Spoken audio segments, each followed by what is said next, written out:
Peut-être qu'à l'heure actuelle, tu fais partie de la majorité des Français qui se sentent mal dans leur peau et c'est tout à fait normal. On est de plus en plus nombreux à traverser des phases de déprime, à être en dépression, on est de plus en plus nombreux à se sentir mal, à se comparer aux autres. Et souvent quand il nous arrive ça, on a envie de se tourner vers les plaisirs immédiats, on a envie de se tourner vers l'alcool, vers par exemple les séries télé, vers la nourriture ou tout simplement vers l'attention des autres. On va essayer d'attirer l'attention des autres vers nous, on va essayer de se sentir mieux grâce aux autres, on va essayer de sortir, on va essayer de faire des choses pour s'éloigner de qui on est vraiment. On va essayer de faire des choses pour s'éloigner de l'instant où on est, de l'endroit où on est et tout simplement trouver du réconfort dans autre chose, dans ailleurs. Mais le vrai problème derrière le fait de se sentir mal, c'est qu'on nous a jamais appris à vraiment apprendre à être qui on était. On ne nous a jamais non plus appris à être là où on est. On ne nous a pas appris à retourner aux fondamentaux. Les fondamentaux, c'est choses qui vraiment vont nous amener vers un état de bien-être. Et moi, ce que j'ai envie de vous partager aujourd'hui, c'est 10 clés qui nous viennent tout droit du Bouddha. On va s'inspirer de ces 10 clés pour se sentir bien dans notre vie. On va s'inspirer de ces 10 clés pour aller mieux parce qu'en appliquant ces 10 clés qui nous viennent tout droit de quelqu'un qui a atteint l'éveil spirituel, parce que Bouddha en sanskrit ça veut dire l'éveillé, la personne qui a atteint l'éveil spirituel, qui est libérée de toute souffrance et de tout plaisir, qui est juste présent et qui est dans un état de gratitude et de béatitude en chaque instant. Donc on va s'inspirer de ces 10 clés.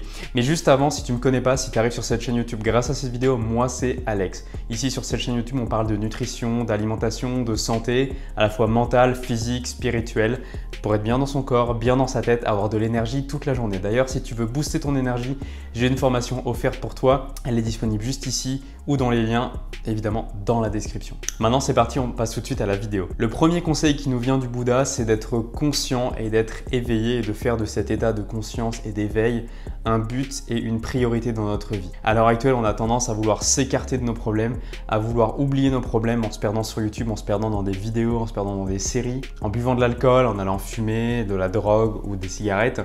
Tout simplement, on va s'éloigner, du coup, on va sortir de cet état de présence.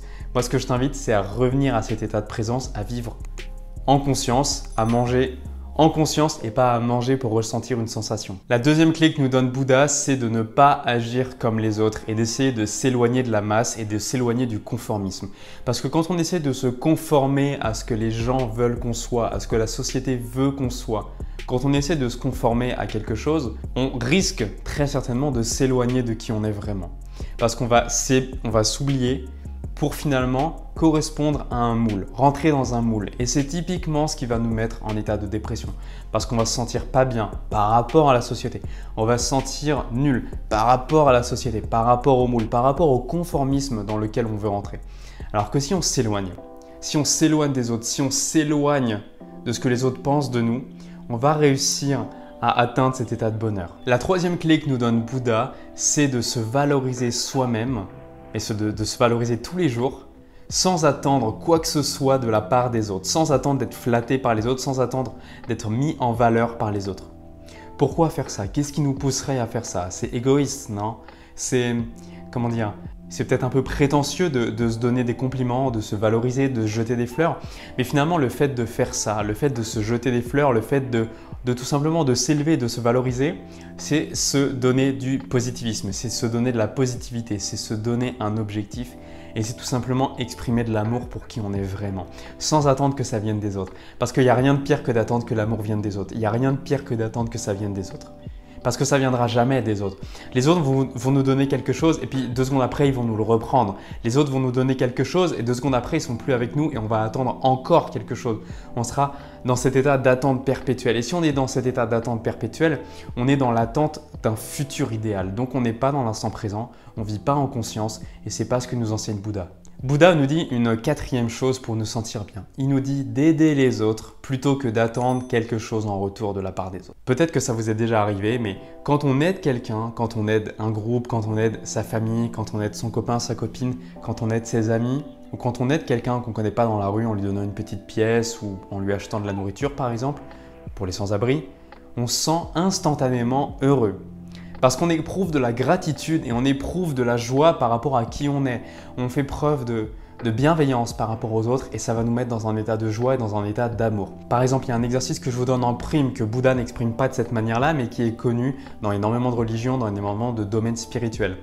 Vous regardez les gens dans la rue et la première pensée que vous allez avoir, ça va être de les juger parce qu'on va les comparer par rapport à qui on est maintenant. Alors au lieu de les juger, moi ce que je vous invite à faire plutôt, c'est de vous dire dans votre tête « je vous aime, je t'aime, j'aime cette personne ». Et au début, ça va vous paraître bizarre parce que vous n'allez pas croire cette pensée forcément. Donc, ça va vous paraître étrange, vous allez peut-être vous sentir mal, mais plus vous allez le faire et plus vous allez apprendre à tout simplement être dans cet amour inconditionnel, dans cet amour qui ne demande pas de conditions.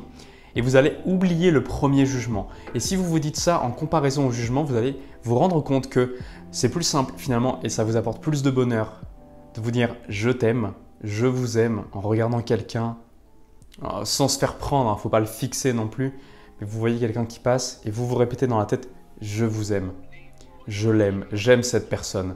Plutôt que « je l'aime pas, je la juge, elle est mal habillée ». J'ai pas besoin de vous démontrer par A plus B que évidemment on va se sentir mieux en faisant cette technique. 5e clé du Bouddha pour se sentir mieux, il faut ouvrir son esprit aux visions supérieures. Alors qu'est-ce que ça veut dire? Ça veut dire s'ouvrir à la musique, s'ouvrir à l'art, s'ouvrir à toutes sortes de choses, de livres spirituels, religieux, pourquoi pas, mais s'ouvrir à plus grand. Parce qu'on nous a mis dans un moule depuis qu'on est enfant. Il y a beaucoup plus de gens qui sont athées également à l'heure actuelle, ce qui veut dire qu'ils ne croient pas en Dieu. Et bien souvent, ne pas croire en Dieu, ça s'apparente à ne carrément avoir aucune foi dans la spiritualité. Alors que la spiritualité et la religion sont deux choses qui sont un peu distinctes, mine de rien. Et donc ouvrir son esprit à quelque chose de plus grand, à quelque chose de supérieur, c'est ouvrir son cœur, c'est ouvrir son âme et c'est ouvrir qui on est, notre être, aux énergies, tout simplement. La 6e clé, c'est de remettre en question ses croyances fondamentales. Alors les croyances fondamentales, c'est les croyances qu'on a tendance à ne jamais remettre en question justement. C'est les croyances qu'on a souvent depuis qu'on est enfant ou qu'on s'est forgé nous-mêmes, mais qui sont tellement ancrées en nous que pour rien au monde, on les remettrait en question. Et ben moi, je vous invite à faire comme Bouddha nous demande de le faire, à remettre en question nos croyances fondamentales. Par exemple, si votre croyance fondamentale, c'est « il n'y a pas de Dieu », remettez en question cette croyance. Essayez de trouver un mot autre que Dieu. Par exemple, pour moi, ça va être la vie, ça va être l'énergie, ça va être l'univers. Et ça, de penser que la vie qui est en moi, c'est quelque chose d'extraordinaire et que ça touche tous les êtres qui sont sur cette planète et peut-être même au-delà, ça me fait vibrer. Et j'ai pas besoin d'utiliser le mot Dieu, j'ai pas besoin de rentrer dans une case ou dans un mot qui a été utilisé depuis des millénaires. Une autre croyance fondamentale que beaucoup de gens ont, c'est « la méditation, c'est pas pour moi. De toute façon, moi je suis stressé. Moi, je suis français, je me plains tout le temps. » Remettez en question vos croyances fondamentales comme celle-ci et essayez de trouver des alternatives. La 7e clé que nous donne Bouddha, c'est de réduire les exigences de l'ego. Alors les exigences de l'ego, qu'est-ce que c'est? C'est le fait de se sentir supérieur, le fait de vouloir toujours avoir raison par exemple.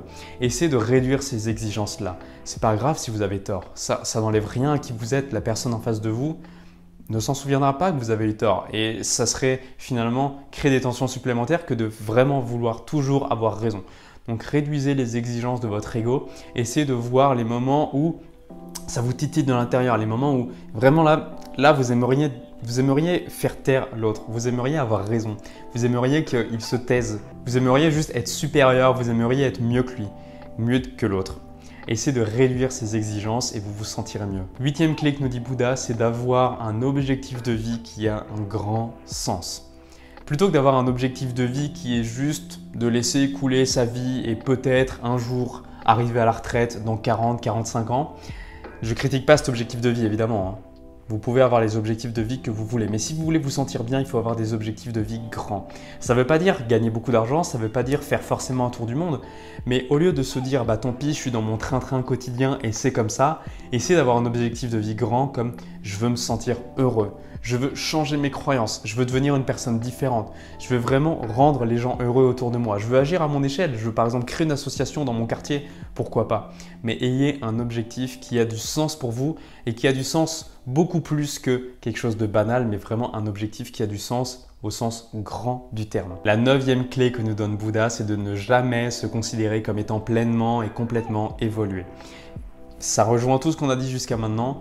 Continuez de se remettre en question, continuez de remettre en question ses croyances fondamentales. Le jour où on a découvert que telle pratique de méditation était très bien pour nous, la remettre en question, peut-être qu'il y en a une autre.